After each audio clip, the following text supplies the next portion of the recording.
maximum of 5% of startups survive after a few years and उसमें से भी बहुत low percentage हैं जो कि इतने बड़े हो पाते हैं कि people know about them. आपको क्या लगा उन लोगों से, उन 15 लोगों से बात करके कि ऐसे क्या traits हैं उनके जो उनको बाकी 95% से separate करते हैं? तो एक अच्छा फाउंडर वही है जो पिवट अच्छा टाइम पे कर पाए, कैपिटल रेजिंग स्ट्रांगली कर पाए और थर्डली आइडेंटिफाई कर पाए कि क्या ये आइडिया के लिए जो मैं सोल्यूशन बना रहा हूँ क्या ये राइट भी है कि नहीं है. बिजनेस में शॉर्ट रिटर्न्स का कहीं ना कहीं आगे गारंटेड होती है. स्टार्टअप में फेल फास्ट फिक्स फास्ट वाली ये बहुत जल्दी बड़ा बन सकता है. स्टार्टअप वो हर एक काम कर सकता है जो बिजनेस 15 साल में करेगा, स्टार्टअप वो 5 साल में करने की मादा रखता है. Anything which is innovative, productive and fast, that is basically a startup. Startup का एक प्रोडक्ट होता है वो डिफेंसिबल होता है. बिजनेस में जो प्रोडक्ट है वो इजीली कॉपेबल है. अभी ऑफ कोर्स सेबी ने थोड़ा इजियर कर दिया है लिस्टिंग कि आप एसएमई के थ्रू, राउट के थ्रू लिस्ट कर सकते हो. पर इंडिया में अभी मैसिव स्कोप है. अभी 2 से 3 हज़ार कंपनीज ही आई थिंक गई हैं एसएमई आईपीओ की तरफ और इंडिया में 6 करोड़ से ज़्यादा एसएमईज है. तो अभी तो काफ़ी ह्यूज स्पेस है कि इस लिस्टिंग की तरफ देखा जा सकता है. इसमें फास्टर लिक्विडिटी मिल सकती है, फास्टर एग्जिट मैकेनिज्म मिल सकता है आपके इन्वेस्टर्स को. Thank you for watching Imagine Infra podcast. Welcome to imagine infra podcast. So आज हमारे साथ जो गेस्ट हैं, he somebody who stepped into the field of venture capitalism at the age of 19 and at 21 he was the CEO of Fard Network, which is one of the leading venture capital firms in India, and he's just a 28-year-old, so he's a youngster like me and probably like you. तो आज हम welcome करेंगे आदित्य अरोड़ा को. आदित्य भाई, welcome to imagine infra podcast and I am super happy to have you here. तो जैसे मैंने पढ़ा है कि maybe maximum 5% of startups survive after a few years and उसमें से भी बहुत लो परसेंटेज हैं जो कि इतने बड़े हो पाते हैं कि people know about them so popularly. So आपको क्या लगा उन लोगों से, उन 15 लोगों से बात करके कि ऐसे क्या ट्रेड्स हैं उनके जो उनको बाकी 95% से सेपरेट करते हैं या उनसे आगे पहुंचाते हैं? ऐसे क्या ट्रेड्स हैं? वैसे आपने तो थोड़ा नंबर 5% बोल दिया. हम 10% बोलते हैं कि 90% स्टार्टअप जो हैं वो फेल हो जाते हैं 3 साल के अंदर. आई थिंक जो 10% जो डिफरेंस है, एक फर्स्ट डिफरेंस है कि काफ़ी सारे स्टार्टअप्स आइडिएशन पे स्टक हो जाते हैं. आइडिया बहुत $1 बिलियन आइडिया, पर उस आइडिया का करना क्या है? Idea in it self will not fetch you $1 billion, right? आपको उस आइडिया के बाद उसको एक प्लान बनाना है, एक बिजनेस प्लान बनाना है, बिजनेस मॉडलिंग बनानी है, उसका एग्जीक्यूशन करना है, एक प्रोडक्ट निकालना है उसका. वो वाली चीज़ जो है वो एक एंटरप्रेन्योर को समझना उसके लिए काफ़ी टफ हो जाता है, राइट? वहाँ पे चीज़ है. सेकंड चीज़ है कि फाउंडर जो है ना वो पिवट नहीं कर पाता है. कभी कभार आपका आइडिया माइंड में अच्छा चल रहा होता है ना और आपको लग रहा है कि ये आइडिया है, ये अच्छा ही चलेगा, बट जब कस्टमर्स इतनी ट्रैक्शन नहीं आती अर्ली ऑन, राइट, तो आपको पिवट करना कभी कभार बहुत इंपॉर्टेंट है कि कुछ डिफरेंट प्रोडक्ट बिल्ड करना है या उसी में ही कुछ और इनोवेशन लेके आनी है. बट फाउंडर्स क्या करते हैं, या तो वो इनोवेशन करना बंद कर देते हैं या एक्चुअली वो अपनी मार्केट समझते नहीं और प्रोडक्ट को पिवट नहीं कर पाते. दोनों ही केसेस में प्रोडक्ट स्टक हो जाता है, उसको ट्रैक्शन या सेल्स या पुश नहीं मिलता है, जिससे इवेंचुअली उसका एक डिमाइस हो जाता है. तो वो भी एक सेकंड बहुत बड़ा प्रॉब्लम है कि पिवट नहीं. और थर्ड आई थिंक ये भी है कि एबिलिटी टू रेज कैपिटल. कुछ आइडियाज़ हैं ही ऐसे कि जिसमें पैसा चाहिए. फॉर एग्जांपल कोई प्रोडक्ट स्टार्टअप है, कोई ऐसा टेक बना रहे हो आप एआई जनरेटेड जिसमें आपको पैसा चाहिए बनाने के लिए, और अगर आपके पास एबिलिटी नहीं है कैपिटल रेज करने की, तो कहीं ना कहीं आप स्टक हो जाते हो and you are not able to move beyond that journey, right? ना आपको पैसा मिलता है प्रोडक्ट डेवलप करने के लिए और ना आपको पैसा मिलता है कस्टमर से ट्रैक्शन लेके आने के लिए. तो आई थिंक वो भी एक थर्ड रीज़न है जहाँ पे स्टार्टअप फाउंडर्स मोस्टली फेल हो जाते हैं. तो एक अच्छा फाउंडर वही है जो पिवट अच्छा टाइम पे कर पाए, कैपिटल रेजिंग स्ट्रांगली कर पाए और थर्डली आइडेंटिफाई कर पाए कि क्या ये आइडिया के लिए जो मैं सोल्यूशन बना रहा हूँ क्या ये राइट भी है कि नहीं है. Got it. तो एक ट्रेडिशनल बिजनेस में और एक स्टार्टअप के ऑपरेट करने के तरीके में आप क्या समझते हो? What is the main difference? Correct. देखो, consider like a tortoise and a rabbit, right? भागे दोनों ही रेस में थे, राइट? बट ये टॉर्टोइस चलता गया. अब इस बिजनेस में ना, अब बिजनेस को मैं टॉर्टोइस मांगता हूँ. इट्स लाइक अ टॉर्टोइस, वो चलता रहता है अपनी पेस पे, चाहे आंधी आए, तूफान आए, बाढ़ आए, that would continue to go on. Startup का मॉडल जो होता है ना वो थोड़ा डिफरेंट होता है. It is mostly relied on external funding which is maybe you can say venture capital, ठीक है, या एक्सेसिव डेट्स, वेंचर डेट्स भी जिसे हम बोलते हैं, आउटसाइड कैपिटल. उसमें क्या होता है कि आपको कैपिटल रेस करना है एक सेट अमाउंट ऑफ टाइम, एक सेट अमाउंट ऑफ पीरियड के लिए. अगर आप उस set amount of time set amount of period में वो टारगेट्स नहीं अचीव कर पाते, तो कहीं ना कहीं एज अ स्टार्टअप फाउंडर आप जो है उस रेस में पीछे रह जाते हो कि आप अपने बिजनेस को आगे स्केल भी कर पाओगे। तो एक स्टार्टअप वाली जो गेम है वो आपकी है go fast and succeed fast वाली game, right? Even if you fail, fix fast वाली गेम है। बिजनेस की गेम है स्लो एंड स्टेडी ग्रोथ वाली। स्टार्टअप में आपको एक्स में मल्टीपल मिल जाएगा, 5x 10x 15x 20x, but जहाँ पे आपको बिजनेस में लगता है वहाँ पे आपको 10% 20% ग्रोथ भी एक बहुत बड़ा हाई नंबर लगता है, राइट? तो आई थिंक दोनों में फंडामेंटली डिफरेंस है, बट लास्ट जो डिफरेंस, जो इवेंचुअल डिफरेंस बनता है वो है प्रोडक्ट ऑफरिंग या सर्विस का। एक बिजनेस उसी सेम प्रोडक्ट या सर्विस को, अगर आप आज एक मोमोज की दुकान खोलते हो, राइट, टेक्निकली है वो भी बिजनेस, बट अगर आप मोमोज की दुकान को क्लाउड किचन पे चढ़ा दो, उसमें 5 नए फ्लेवर्स निकाल दो, आप 3 नई मार्केटिंग स्ट्रैटेजीज निकाल दो, तो कहीं ना कहीं वो एक स्टार्टअप की तरफ है जहाँ पे एक इनोवेशन जारी है या एक इम्प्रूवमेंट जारी to the existing service. Business हो सकता है कि हाँ वो मोमोज वाला सेम ठेला 5 लोगों ने और खोला हुआ है, तो वो एक फ़र्क है। बिजनेस में एक श्योर शॉट रिटर्न्स का कहीं ना कहीं आगे गारंटेड होती है। स्टार्टअप में फेल फास्ट फिक्स फास्ट वाली ये बहुत जल्दी बड़ा बन सकता है। तो स्टार्टअप वो हर एक काम कर सकता है जो बिजनेस 15 साल में करेगा, स्टार्टअप वो 5 साल में करने की मादा रखता है। राइट। तो क्या आपने कोई ऐसे एग्जांपल्स देखे हैं जहाँ पर जो फाउंडर था वो एक ट्रेडिशनल बिजनेस बैकग्राउंड से आया बट अब वो एक सक्सेसफुल स्टार्टअप चला रहा है या एक सक्सेसफुल स्टार्टअप उसने ग्रो किया है?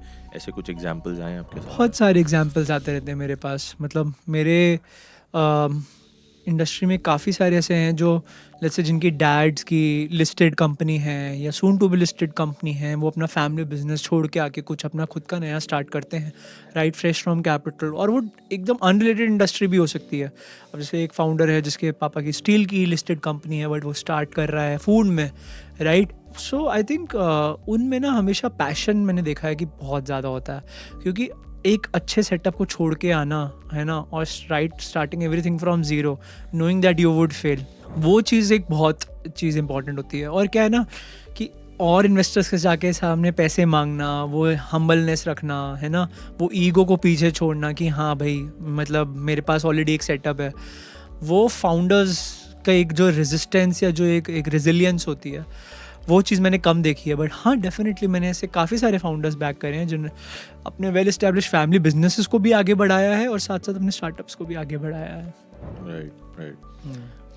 अगर एक किसी एसएमई बिजनेस को, स्मॉल मीडियम बिजनेस ओनर को अपने बिजनेस को वैल्यूएशन करवानी है या उसको एक स्टार्टअप की ट्रैजेक्टरी पे लेके जाना है जहाँ पर इन्वेस्टर्स आएँ, उसमें इन्वेस्ट करें, तो उसको क्या आज की डेट में अपने अंदर क्या चेंजेस करने होंगे अपने बिजनेस मॉडल में, किन चीज़ों पे काम करना होगा?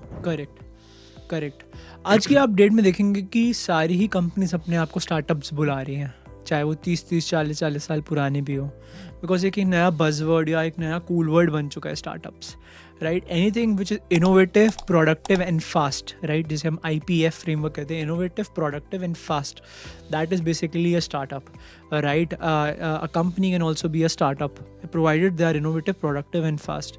सो इसमें आपको क्या करना है कि if you are an SME company, right, and अगर आपको वो स्टार्टअप की मतलब ऑफकोर्स उसमें आना है, एक तो होगी ट्रेडिशनल डेफिनेशन, बट एक हो गया आउटलुक। अगर आपको अपना स्टार्टअप जैसा रखना है, you have to hire new teams, build new products, go into innovative product lines, leverage technology like AI, right, IoT, blockchain, right, cryptocurrency, all these the technology, deep learning, data science, big data analytics, to go into something which is very unique and product and build your product around it which has defensibility. सबसे important part है defensibility या competitiveness का, right। एक startup का एक product हो जाए वो defensible होता है। बिजनेस में जो प्रोडक्ट है वो इजीली कॉपेबल है, 4 लोग 5 लोग कर सकते हैं, राइट। बट स्टार्टअप में एक इनहेरेंट मोट होता है, चाहे वो डिस्ट्रीब्यूशन से हो, प्रोडक्ट से हो, कस्टमर से हो, प्राइस से हो, किसी चीज़ से भी। सो आपको इनोवेशन करनी है, आपको अपनी प्रोडक्टिविटी बूस्ट करनी है, चीज़ों को मेजर करना है, राइट, और ये चीज़ें थोड़ी फास्ट करनी है if you have to survive in today's day and age. It's very useful for lot of traditional businesses जो अपने आप को स्केल करना चाहते हैं। एंड आई थिंक एक ट्रेडिशनल बिजनेस के लिए 10-20% 30% year on year growth is also a big number, कि it is a very successful number. But startup में क्या नंबर आप काउंट करोगे कि अगर एक बिजनेस अपने आप को चेंज कर रहा है और उसको फास्ट ग्रोथ चाहिए, what should be a good percentage of growth for it to be considered a growing startup? देखो वैसे तो ये मल्टीपल जो है इंडस्ट्री टू इंडस्ट्री वेरी करता है. अब अगर कोई ऐसी इंडस्ट्री है जिसमें इंडस्ट्री लेट्स से बहुत ही नेटिव इंडस्ट्री, जैसे for example reverse ageing, right, reverse science ageing. अब वो इंडस्ट्री है कि धीरे धीरे सेटअप हो रही है, तो मैं उसमें एकदम से ग्रोथ नहीं चाहूँगा. मैं चाहूँगा अब प्रोडक्ट कितना जल्दी जल्दी बना रहे हो. बट थंब रूल ये कहते हैं कि स्टार्टअप में एटलीस्ट पैसा दुगना तो होना चाहिए हर साल. मतलब बिजनेस एटलीस्ट हर साल दुगना या तिगना तो होना चाहिए, दुगना तो होना चाहिए एटलीस्ट, राइट. अगर दुगना हो रहा है तो कहीं ना कहीं आपकी वैल्यूएशन वगैरह भी अकॉर्डिंगली बढ़ती है, राइट. तो एटलीस्ट एक 100%, 50 to 100% growth is something that we estimate from a startup. तभी उस चीज़ का पैसा लग रहा है ऋषभ, क्योंकि अगर आपको 10-20% ग्रोथ करना है, इन्वेस्टर वहाँ पे 30-40% का रिटर्न अपने माइंड में लगा के बैठा है, वो 10-20% की ग्रोथ से तो आ ही नहीं सकता ना. राइट. जब इन्वेस्टर सोच रहा है कि उसकी कैपिटल पे 30-40% रिटर्न आएगा हर साल का कह रहा हूँ मैं, नॉट ROI, राइट. साल का रिटर्न आएगा, IRR बनेगी, तो फिर आपका बिजनेस भी तो उस हिसाब से ग्रो करना चाहिए ना. जैसे कंस्ट्रक्शन इंफ्रा इंडस्ट्री, जिसके अंदर मेरे मैक्सिमम व्यूअर्स भी उस इंडस्ट्री के बैकग्राउंड से हैं, मेरा खुद का बिजनेस भी इंफ्रा और कंस्ट्रक्शन बैकग्राउंड से है.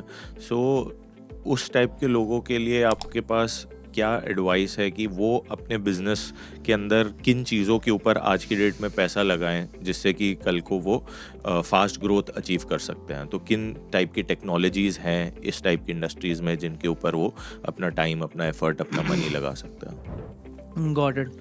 अब जैसे मेरी कंपनीज भी है इंफ्रास्ट्रक्चर कंस्ट्रक्शन स्पेस में.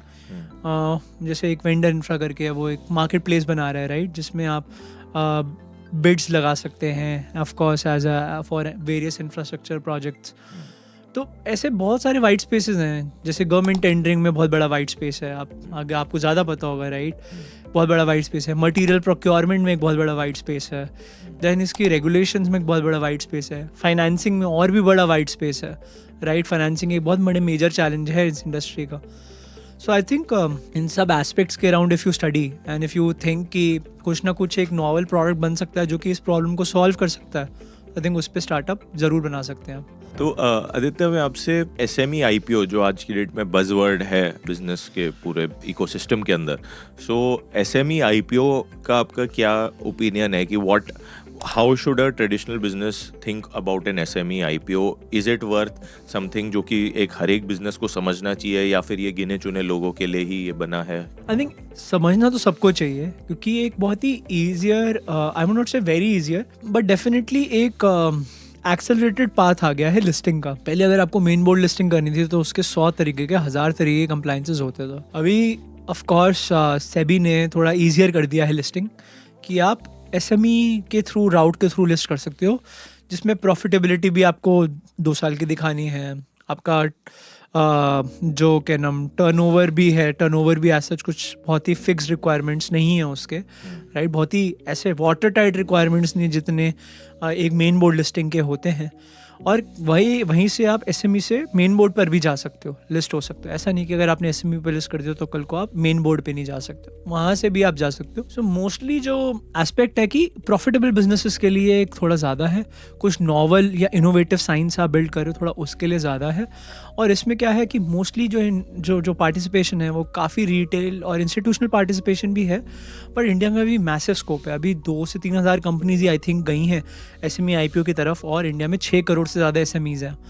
तो अभी तो काफ़ी ह्यूज स्पेस है कि इस लिस्टिंग की तरफ देखा जा सकता है. इसमें फास्टर लिक्विडिटी मिल सकती है, फास्टर एग्जिट मैकेनिज्म मिल सकता है आपके इन्वेस्टर्स को, और धीरे धीरे आपका कैपिटल बेस भी बढ़ सकता है.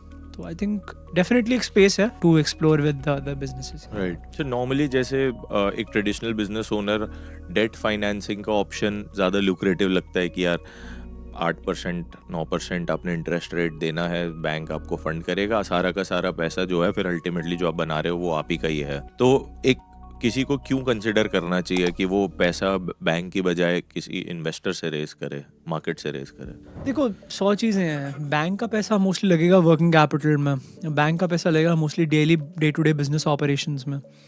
बट आपको उसके बियॉन्ड भी तो ग्रो करना है. आपको सिर्फ करंट रेवेन्यू सस्टेन नहीं करना, आपको करंट रेवेन्यू को डबल भी करना, ट्रिपल भी करना. तो आई थिंक वो एक और स्टोरी भी बिल्ड करता है. प्लस ये कि देखो banks would not ask you questions on growth कि इस बिजनेस का पोटेंशियल क्या है, ये वो. Banks would check your financials and would ask you statements and would ask you collateral, and अगर वो हो जाता है तो ठीक है. बट एक ग्रोथ इन्वेस्टर सिर्फ पैसा लेके नहीं आता, वो एक माइंडसेट भी लेके आता है कि कैसे इस कंपनी को और दुगना तिगना रातों रात बढ़ाया जा सके, कैसे और बिजनेस मॉडल्स पे फोकस करा जा सके, कैसा और एक्सेस टू कैपिटल इंक्रीज करा जा सके.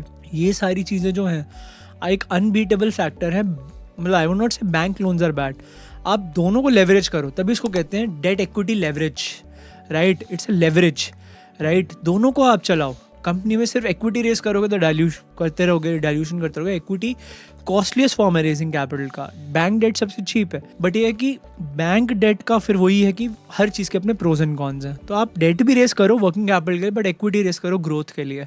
हमेशा इक्विटी कैपिटल से ग्रो करो, स्टोरी बनाओ, एक लिस्टिंग की तरफ अपनी कंपनी को लेके जाओगे, और लोग की वैलिडेशन होगा, और लोग का इनपुट्स भी मिलेंगे आपको.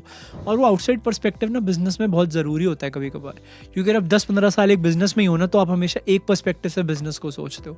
एक सामने वाला बंदा हमेशा दूसरे या तीसरे पर्सपेक्टिव से आपको चीज़ें बताएगा, which anyways is helpful on any given day. But as founder मैं सुना है बहुत लोगों से, मैंने मतलब अगर मैं अपने से एक जनरेशन ऊपर के लोगों से बात करूं तो उसमें से मेजॉरिटी का ये मानना है कि हमारे को किसी बाहर वाले को क्यों इन्वॉल्व करना है अपने उसके अंदर, हम अपनी चीज़ें अपने हिसाब से अपने कंफर्ट लेवल के हिसाब से चला सकते हैं, या फिर हमें ग्रो भी करना है तो हम खुद अपने पेस के ऊपर ग्रो कर सकते हैं. बाहर के लोगों अगर इसमें एज इन्वेस्टर आएंगे तो उनको हमारे को जवाबदारी होगी, वो अपने स्क्रू टाइट करेंगे हमारे ऊपर, हमारे को अकाउंटेबल होल्ड करेंगे हर चीज़ के लिए.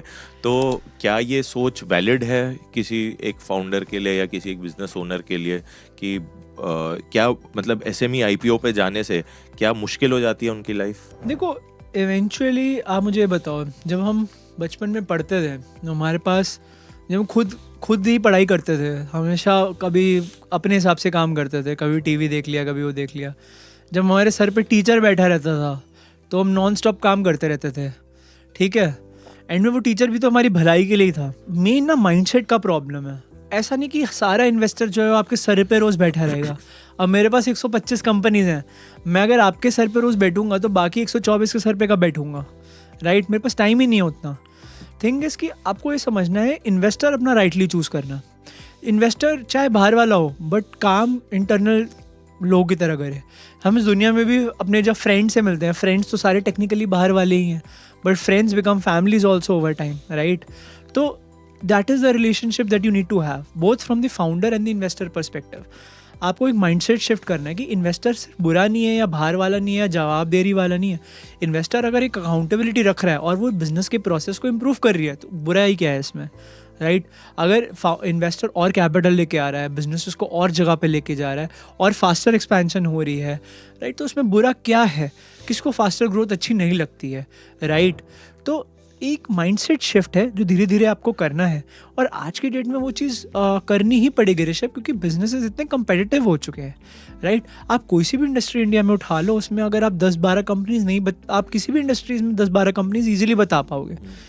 अगर आप नहीं बता पा रहे तो फिर आपने शायद रिसर्च अच्छे से नहीं करी है, बट क्योंकि हर इंडस्ट्री में आजकल 10 से 12 कंपनीज 13 कंपनीज ईजिली एग्जिस्ट करती हैं, तो कॉम्पिटिटिवनेस इतनी बढ़ रही है कि आपको एक कैपिटल भी चाहिए to grow just beyond traditional sources of financing, right. And एक राइट इन्वेस्टर चूज करना बहुत इंपॉर्टेंट है, जो आपकी ग्रोथ में एक्टिवली इन्वेस्ट करे, जो आप एक बर्डन नहीं बट एक बोनस बने, जो आपके साथ साथ कंपनी को लेके जाए और अकाउंटेबल होल्ड करे. जहाँ पे आप लोग रुक रहे हो वहाँ पे आपको बस थाम के आगे लेके जाए, और जहाँ पे आप ऑलरेडी चल रहे हो बस आपके साथ चलता रहे. वो एक अच्छे इन्वेस्टर या एक एक्टिव इन्वेस्टर की निशानी है. तो वो एक इन्वेस्टर चूज करना भी बहुत इंपॉर्टेंट है. तो रेजिस्टेंस वो नहीं है कि इन्वेस्टर चूज करे या ना करे, रेजिस्टेंस है कि बंदा सही आना चाहिए कि नहीं आना चाहिए.